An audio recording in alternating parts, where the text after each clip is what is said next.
Good morning, I'm Tim Fitzgerald, Fleet Director, Department of Fleet Management for DC Water. Well, DC Water is the largest wastewater treatment facility in the world. It's also the most advanced. We have a large biosolids program. We do a lot of interesting things with the environment. We produce biosolids in a way in which it's turning poop into loot in a better sense.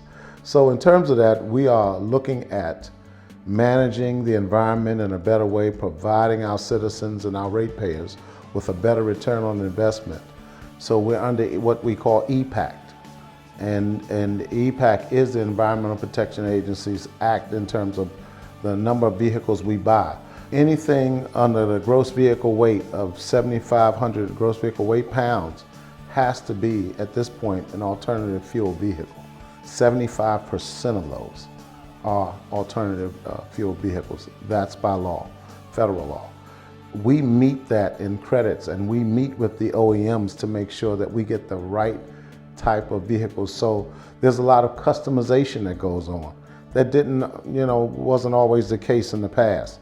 I sit on the executive board for Greater Washington Region Clean Cities Coalition.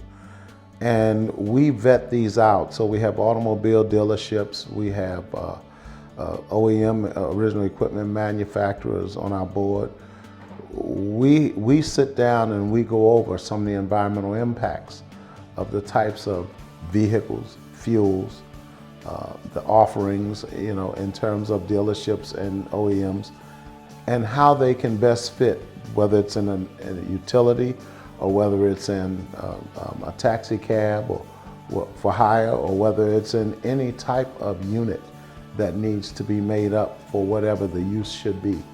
So we go over those types of things. We have spirited discussion about how best to fit those types of things into our current fleets.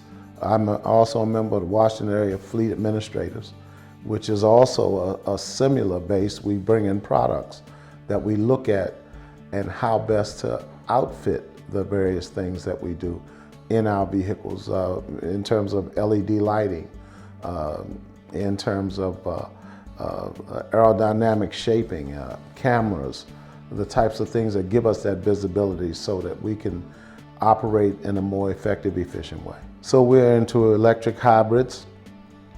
We use biodiesel, we use B20, we use some propane extensions of those.